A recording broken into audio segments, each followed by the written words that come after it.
All right. Hello out there. Welcome to our podcast today. I am Eric Johnson, the brand. And it's Coach Aaron, the source. Hey guys, today we've got special athlete with us. We're actually, we're talking about our signed series. We did one with Isaiah Thompson, who was going to Fresno State. And now we've got another athlete going to Fresno State, and that's Noah Zirkle. I'd like to probably talk about this in terms of, I'd entitle it, 1 year or 2 years later, and what the difference can make in an athlete who just makes the decision that, moving to the next level is what they want. And Noah is a great example of that. Noah and actually a good buddy of his is twin, EJ McGrew. As a as a coach or trainer, it was great having, you can have a Batman and Robin, but it's even better to have two Batmans coming in there, because these two guys were tied at the hip and just really went after it pretty much a year and a half straight. And the change has been great. And I definitely want to mention their pitching coach, Jeff Pick, who's played a great part in developing these guys and managing them and moving them along from the technical aspect. But I've really enjoyed working with these guys from a physical point. Noah's at St. Mary's College High School, and he's a senior, again, moving on to Fresno State. And I've got some of his stats here. Season stats: 10-1, 60 innings, 16 earned runs, 89 Ks, a 1.86 ERA, 2 complete games, one of them being a no-hitter, to win the NCS championship against St. Joe's. Talk about having a banner senior year. His velo sitting at 87-90 and actually peaked at 91 earlier this season.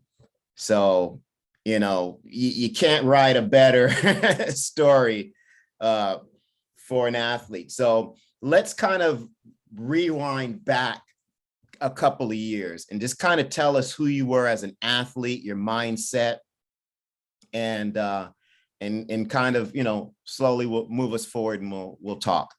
Yeah. So freshman year, I had a great season numbers wise. I won pitcher of the year. I was the #1 starter halfway through the season, and that was a team full of 9 seniors. So I had a big role to play on the field, but off the field, I did absolutely no training. I was afraid of the weight room because I sucked. I didn't want to embarrass myself. And I was just a pure athlete. Like, not an athlete. I was a pure baseball player. I had no athletic ability. I wasn't physical. I threw 82 miles an hour, but I could locate, so it worked. And nothing much changed going into sophomore year. I got in a little better shape, but it wasn't like I was doing anything special. I was throwing like 84, and my coaches sat me down. I can still remember this. We're in Arizona, and they go, "You have all the natural ability in the world, but you won't do anything if you don't change your body." And that next fall, I was like, all right, here we go. Pick put me on with Aaron, and ever since then, I can still remember first day, we were just talking about this, doing the boxes. After the first round, I had to step outside for about 15 minutes because I was winded. I thought I was going to throw up. I thought, why is Pick doing this to me? Every day since then, it got easier and easier and better. I could see and feel a physical change. But the biggest thing for me was probably the mental side, because I always was a competitor. I hate losing. I hate just not being the best on the field. But I was immature. I was a kid. And Aaron not only turned me into a physical presence, but I was much more focused. I was much more attention to detail oriented instead of just going out and having fun. It was like a set routine. set schedule, doing everything on time so I could put the work in. And that's not just in the weight room, that was with school, that was with things at home. So it made me a better athlete, and made me more physical, but it also made me a more adult-like person. And that's helping me out going on to the next level. I got to be an adult. And now I feel like I'm prepared, not only for the baseball field, but for the outside of that. So coming into junior year, it was a completely different type of thing. It was like I stepped out on the mound and I was like, I'm going to dominate you, not only with my stuff, but with my mindset, with my attitude. And that's what I did for 26 and 2/3 innings until my forearm and my elbow decided to stop working. And I strained my flexor tendon and I partially tore my UCL. And everything I had worked for, everything that was rising up and becoming what it was going to be, stopped for 3 months.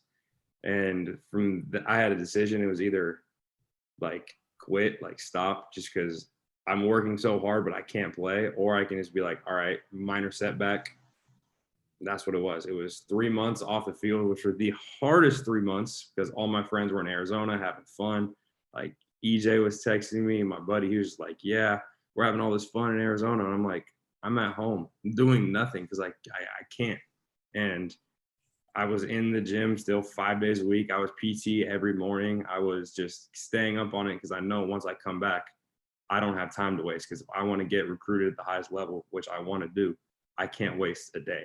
So exactly 3 months after I got hurt, I was back on the field, and I touched 86 in my first outing. And after, I want to say 1 month, a month and a half, I was back up to 90. That was the first time I hit 90, was second weekend of September. So even through injury, I could still fight through it and still continue to work hard at game speed with Aaron every day, 5 days a week, PT, doing my own stuff. And I completely turned it around. Not only did I get back to where I was, I actually got better, even though I was hurt. So that was big for me. And also just, again, fighting through the adversity that I had to do to get to where I'm at. It really helped me as a person, not just as an athlete. So coming back into this year, it was kind of like junior year. It was like senior season. I'm like, on paper, the best player in our league. I have all the expectations in the world for myself, but also just what people have put on me. And I was like, I have no choice but to perform. So I did. That's what I did. I didn't see any other way. Like, I had the highest standards for myself. One bad pitch, and I was like, you're better than that. Come on. Like, one bad inning. So I had to come back from it, not only for my sake, but also for my team, keeping us in it. I wanted to be that guy that anytime I stepped on the mound, we knew we were going to win. And outside of one outing where I got shelled, that's what it was. So I feel like the journey that I was on from September of 2020 till now continue through the summer, it was very up and very down through all the stuff, but I am not the same athlete. I'm not the same person without it. So it's been the biggest part of my success over the last 2 years. I got a question for you, Noah. This is interesting to me because, being a coach as I am, and a private instructor, and running EJ Sports and stuff like that, and doing stuff with Aaron for over 20 years, where'd you get this mindset, man? That's, your mindset. I remember the first day you walked in there too, because I asked, I go, Aaron, who are these two guys? He goes, that's two of Pick's guys, man. I go, well, one of them's outside, man. I remember that day. But where'd you get that mindset to come to do this, man? Because you're a unique dude, man. Like, guys, I hear guys talk like that. I'm like, I love that. So where did this come from? Where's your foundation at, man? Talk to me a little bit about that.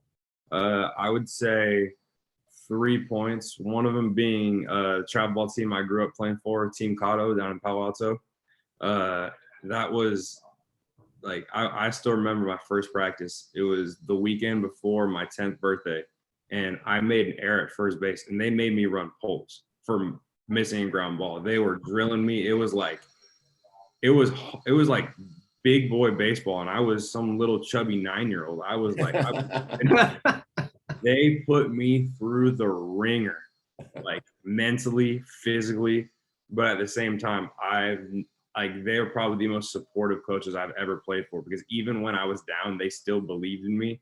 but they put me through so much. They put everybody through so much, just like attention to detail, not taking a single pitch off, like really instilling that bulldog mindset in me, because that's the only way they knew how to play the game, and they rubbed that off on me. So now, like, when I actually coach a 13U travel ball team in Oakland, I try to do the same thing for my kids. I try to do the same thing for my teammates, just because, like, that's the way I know how to play baseball. So they were huge in developing that, like, kind of hard ass in your face style of baseball that I like to play.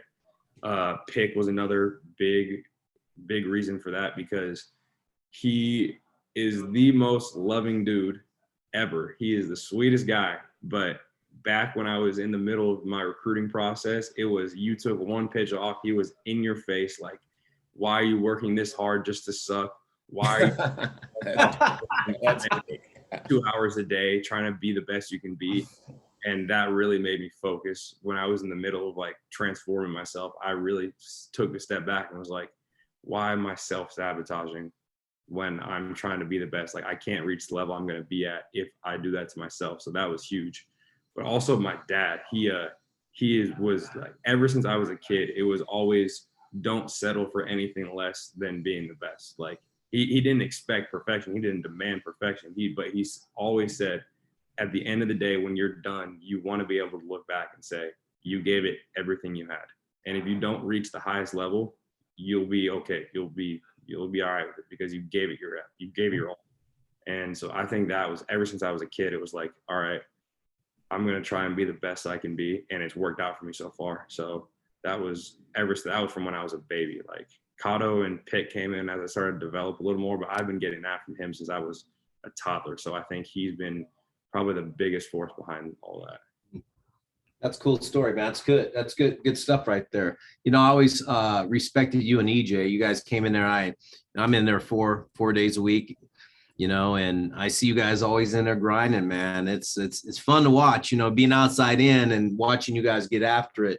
Now I see why you know, both you guys are successful, but I see why you're successful so far, because of the grind you put in, and nobody gets to see that. It's not super, you know, as they say, super sexy out there to be grinding every day, and no one sees you working in the dark. So, man, a lot of respect for you, Noah. That's real good stuff right there, man. Thank you. Yeah, I mean, you guys basically were on a college program in high school, and you guys just ate it up, and you didn't complain. Yeah, I could tell there's a little toot at the beginning. Like, Noah's like, I don't know if I can, this is my thing, but he hung in there. And, you know, there's a couple of things that you said that I really think some of the athletes should take away from this, especially younger athletes, is you basically, yeah, you have the aptitude and you have the talent, but the pivotal point was really not the training. The pivotal point was your decision that, hey, I'm going to do what it takes now to make this happen. Yeah. And you match that up with what further came along. You probably already had it, but, you know, in terms of your story, the give me the ball mentality, that's the recipe to move to the next level, and not just college, but also to the pros. I mean, because me and EJ have shared professional athletes, and those are two key mental components when you're talking about moving to the next level. We're even going to do another talk after this about, you know, having that elite level mentality for competition. And that's what you're demonstrating, is you're saying, hey, look, I'll do what I need to do to get there, and I'll be responsible for the outcome of this game. Mm-hmm. You know, and I think, you know, athletes will make the decision to do the work, but they also they won't have the confidence to say, okay, put it on my shoulders. And you got to kind of want to be that guy. You know, you got to kind of want to be the dude if you're really talking about moving to the next level. Yeah. You know, and so I commend you for that, because a lot of guys kind of want to backdoor and, you know, sit in the shadows, and sports isn't like that, especially pitching. You know, you Right. can't have 1 foot in, 1 foot out and be a pitcher. So I think those are two key things, just in your maturity as an athlete that I think are really going to continue to serve you well. Yeah, it's just like you said, I've always kind of had that give me the ball mentality, because I always knew that I was gonna put us in the best position to win. But after physically transforming myself, it turned into, yeah, he's a really good pitcher. He's one of the best on the team, to me being like, kind of, teams come to play us and they expect me. Right. And Yes. that's what I've always wanted. I didn't expect anything less from myself. And now that I put in the work behind the scenes off the field, that's what it's come down to. And I'm going to continue to develop that, because I know it can't stop here. It can't plateau. It can only I have to keep going up this way and this way if I want to get to where I want to go, which has been my only dream my entire life, is to play professional baseball. So I think that I know I'm going to carry everything I've learned here to the next level at Fresno State, so I can just keep getting better and better, so I can develop my skills, develop my, like, who I am, but also just continue on the path that I'm on. It's funny, Aaron, it seems like Naziah and Noah have that same mindset. I love our series here, the Sign podcast, because these athletes have this mindset of like, I'm coming at you. I'm aggressive. Here I am. I want to be a leader. I want to step into this role. I want you to come at me because I'm coming at you. And, it's something that, you and I talk about all the time, Aaron, and Noah has that quality, man. He's like, hey, give me the ball. Like, you see a guy like Max Scherzer out there pitching for the Mets. He's like, give me the ball. I'm here. Hey, let's go, boys. Let's go. And to have that kind of energy from a pitcher, man, that's awesome. If you're a fielder or you're a hitter and you're going, this guy's going to mound, we got a W today. Yeah. We got a W today. And that just picks up your team, man. That's, no, I like that about you, man, because that's leadership. That's true leadership. And you're going to go a long way because of that, man. You're going to go a long way in life because of that. So that's cool, man. Aaron, I tell you, man, these young college dudes that want to get after it, and something that I hear very familiar from these guys, and I think you and I can resonate with that, Aaron, is that Nye and Noah said, hey, man, I want to be a pro player. There's nothing wrong with saying I want to be a pro player and go through the college route and do what you got to do, but they have a commitment, man, and they've made a decision that we're going to do this because we want to do it. No one else is doing it for them. Right. No, I mean, you got to name it and claim it, man, and not be, shy about it or have, worry about what other people think about it. But again, someone like you, it kind of raises all boats on a team. So that's something that's intangible, that's of great value. Just going back, tell us a little bit about your experience in the recruitment process, because I know a lot of athletes are out there and they want to be in your shoes someday. And maybe you can give them a little insight on kind of what your process was like, maybe what it was like for your parents, and give them some words of advice. Yeah. So the number one thing is it's different for everybody.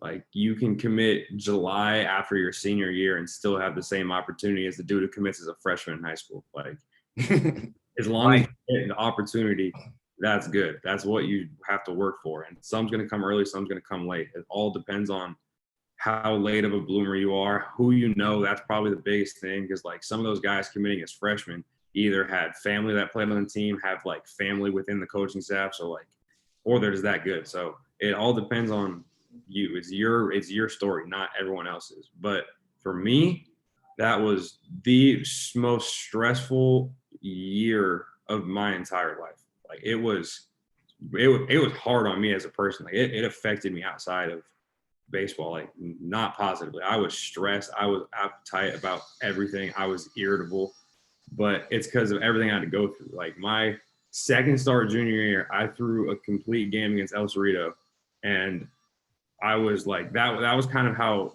it kicked off. There was some pro dudes there. There was a bunch of colleges there, And after that, I had dudes from a few MLB teams, a bunch of colleges emailing me being like, who are you? Why haven't we seen you? I'm like, I'm here now. So was Fresno on your radar so in terms of school you wanted to go to, or? Pick and Zuber had been saying Fresno State and Greg Gonzalez due to recruiting me for like 6 months. And I was like, all right. I did my research and I kept an open mind about it. I was not opposed to any school at any level, whether it's JUCO. I gave D3s some time talking to them, researching their program, because I knew that it's baseball. It's college baseball. That's my goal. Wherever I'm going to end up, I'm ending up for a reason. So I want to make sure everyone's on my side so I have options. But in the middle of junior year, it was like I had 15 plus colleges emailing me. I had pro dudes text me, hey, when are you starting? When are we starting? When can I see you? And I was like, I'm going to be locked up by the time the season ends. I'm going like top 25. I'm going somewhere big. And I was on that path, and then I hurt myself. And that's when everything changed. Now it's like the first thing that came into my mind was, all right, where's the best junior college in the Bay Area so I can go there for a year and then transfer out? Because I thought I was going to have to get surgery. That's what my doctor told me at first. So my plan was be out for 10 to 12 months, maybe get a chance to throw one time senior year, go to a JUCO, absolutely grind it out and go D1 after a year. And thankfully I avoided that route, but it completely changed the game. It was, I had schools reaching out to me, and now after I got hurt, it was like I had to sell myself. I had to be my own like salesperson. I had to let people know who I am, what I can do for their program, instead of them coming to me. And that was difficult. I would sit up in my dad's office with him, we'd making a spreadsheet of like coaches, their names, their emails for hours. I would send emails for like 3 hours a day, just because I knew I wanted to go that route and I wanted to go D1, but it wasn't like I had it easy. I had to really work at it. And then once I came back, I played on Tiger Scout team with G Brown, and we went down to Arizona, and their pitching coach down there, he was like, all right, the biggest thing for you is to put up a 90 on the board. That will change everything. You work hard to get yourself here, throw up 90 and people will pay attention. And in my first outing, I threw my first 90-mile-an-hour fastball of my life. And I immediately, as soon as I went home, hey, I threw 90. Here's the video. It's like 50 schools. I sat there. Yep. That's it. Before it was like hey, I'm 87, 89. I'm coming off injury. And now it's like, I throw 90. I'm back. What can I do for you? And that attracted attention, just like the pitching coach said. And that really changed the game. That was the second week of September. And 6 weeks later, I committed. So it was really like, it was an up and down journey. It went from, I had people coming to me. I was like a hot commodity. I was like, all right, I'm going to get to choose, to immediately like, I'm not going anywhere. And then back up to, all right, I have some options. And then I took a visit at Fresno November 1st of last year. And after about a 2-hour tour, I went out to lunch with my family to discuss. And I called Pick. And I told him everything that happened. He goes, what are you talking to me for? And I told him, go. And that was that. It was a crazy ass process. It was not fun. It was not sexy. It was a lot of hard work, a lot of emotion, but everything that I wanted in the school, I got. So I feel like, to me, I'm in the most perfect situation. You know, it's funny, Noah, because, you know, I've been doing college recruiting for about 20 years now, over 25 years, helping athletes get to college. And I tell them the story that you lived, that it's not sexy, that you have to reach out and talk to schools, and that there's numbers you have to hit, and there are things you have to do, and you got to hang in there, and you got to grind and hang in there. You're going to hear some yeses, you're going to hear some no's, you're going to be high, you're going to be low, but it's a journey. And it's a journey for many of those 3% of players that really get a chance to play Division I baseball. And a lot of people don't understand that, you know, that if you're on your high school team, only 7% of the players get a chance to play college baseball. And that journey, you said, is you put in the time and effort with your father, and you put in the time and effort with Aaron, and the time and effort with Pick, and you probably did some other stuff too. But it's a journey, man. And parents and other athletes that are out there listening to us today, understand that this Noah Zirkle, that's the real in this college recruiting thing. He's telling you what happens is the truth. So no, I appreciate you sharing that journey a little bit there, because a lot of people, a lot of student athletes, a lot of parents and people out there need to hear that's real. It was not like the guys on Instagram you see that are committing to like Stanford or another super high level, like top 25 college World Series D1 as like an 8th grader or a freshman. That's not how it is for pretty much everybody. It's, you have to work your ass off to get to where you're at. You have to trust that it's going to happen, and it will. If you don't trust it, or you don't trust yourself, then it might not happen for you. It is as hard of a grind as it is getting myself back in physical shape, getting to the level I'm at on the field. You have to put in the same amount of effort off the field if you want to get to that point. And if not, then maybe it's not for you. Yeah, I mean, you led with 2 great takeaways. One, you said the process was different. It's different for everyone. Yeah. And I think people have to realize that, even though on these we try and pull out some commonalities, and so that, you know, if there are some similarities or ways that, you know, they can follow, a takeaway from your story, I think that that's a value. But the other thing that I really liked, I don't think you're the only person who's ever said this, is that you were open to everyone. Yes. And there's so many athletes I talk to. I only got to go D1. I can't do a JC. I got, you know, I can only play here. I love that, you know, you and your parents were both in accordance on open to everything. You know, playing baseball at the next level is playing baseball at the next level. And you can continue to make your moves from there. And you're someone who, you know, wants to play Major League Baseball, and you're open to playing D3, you're open to playing JC. You know, that's the type of mentality that we need to see more of, because if you shut yourself off and say, well, I'm only going to play in this narrow band or only play in this narrow, the athlete you are at, I say it all the time, the athlete you are at 10 isn't the athlete you're going to be at 15. The athlete you are at 15 isn't going to be, you're not the same athlete at 20. The athlete you are at 20 is not the same athlete you're going to be at 22, 23. And you got to keep those doors open to continue to go through the process.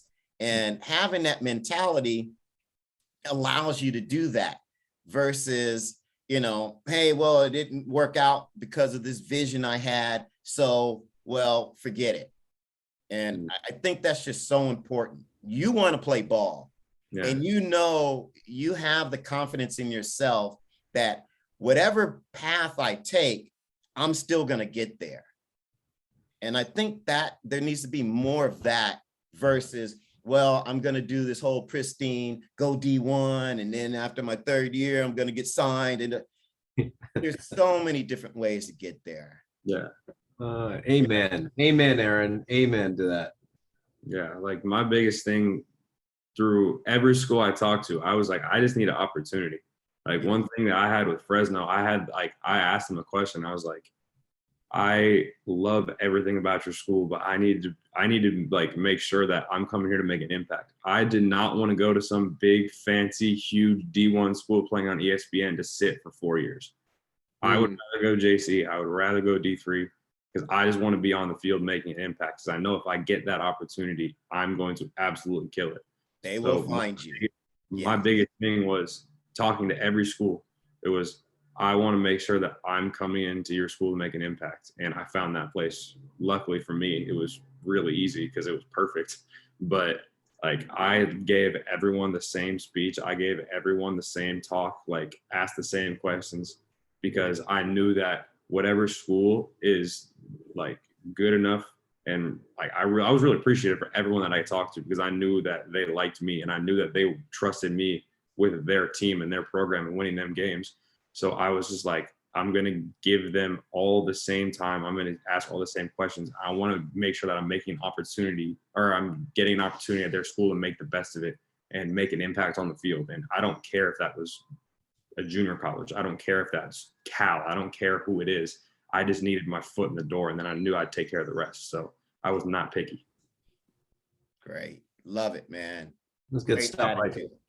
Great attitude. I mean, again, you got to match the mental with the physical. You have to. And there's a certain way of navigating this stuff and moving about, life in general, that when you match that up with talent, good things are only going to happen. So I see that in you, man. See that.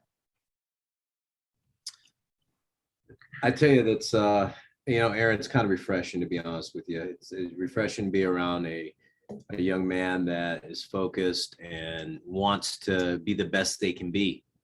And that's all you can ever ask of anybody, to be the best that they can be. But it's also very genuine too. It's like, it's not, he's not selling himself. He is who he is, and he's true to his cause, very much like Naziah. Those guys are very true to their cause, and they're not about the Instagram. They're not about the social media, like, watch me do this. It's all about what's in their heart and what's in their soul when they get out there and do it. Yeah, I didn't even know the guy won NCS until I asked him. Right? Right? Like, oh yeah, like, let's do a no in NCS. We won, by the way. Exactly. Hey, real quick, so we got to get out of here. But one piece of advice you'd give the high school freshman. This is easy. So I coach my 13U team here. I'm an assistant coach, and I've been talking to a lot of them because half of them are going to high school, and I've been saying the exact same thing to them. Make relationships with everybody. I think my favorite part of this year was not what I did on the field. It was being able to be that mentor and giving that advice to the freshmen that we have. And I would say, because I saw the full spectrum, I came in as a freshman and I really relied on the seniors we had on our team to help me get to where I'm at. And after the NCS game, I gave them shout outs in all the interviews, because I was like, I don't get to where I'm at without them, because they showed me the ropes. They showed me how to act. They showed me how to play, what I have to do. And I was really thankful for them. And so what I tell all of my kids, I was like, you guys need to make relationships with everybody, coaches, teammates, because when you're down, you're going to have to rely on them. When you're up, you can support them and bring them up to your level. Because if everyone around you is playing at your level, and that's the highest level, you guys will be unstoppable. It'll make baseball fun. And I think that's one of the biggest things I'm going to take away from high school. That's just my teammates, my coaches, you guys, like everybody I've interacted with, is just the relationships I've made with people, because that's helped me to get to where I am. I can't do this alone. I would not have been able to be here without everyone that's been a part of this journey. So I would say just make sure that you're like really embracing everyone around you and supporting them, because you're going to need it eventually. And that was huge for me. Love that, man. Love that. I mean, this guy, you're coming from a different direction that we don't hear from a lot of young athletes, in terms of, the mental and the social and the relationships and things like that. And that's a very key component to being an elite level athlete. So, I guess you've got some dog years, or you're old for your age, athletic wise, but you got an old soul or something. But great answer, man. I love that. We got to wrap it up. EJ, do you have any parting comments? No, it's great to have Noah. We really appreciate you speaking to everyone today. And Noah, best of luck to you, man. Really best of luck to you in the future. And I will be watching the Bulldogs over there at Fresno State. That's seeing what right. Noah Zirkle's doing. Now we got Isaiah Thompson and Noah Zirkle. So I really appreciate you guys. Like, this, being able to come in every day and put in the work is just been life-changing for me. I really appreciate you guys having me on. Yeah. Thanks a lot. All right, guys. Thank you for listening to our podcast today. This is Coach EJ, the source. The brand. The brand. I did it again, didn't I? I'm always thinking about Aaron, man, going, this is the brand, EJ.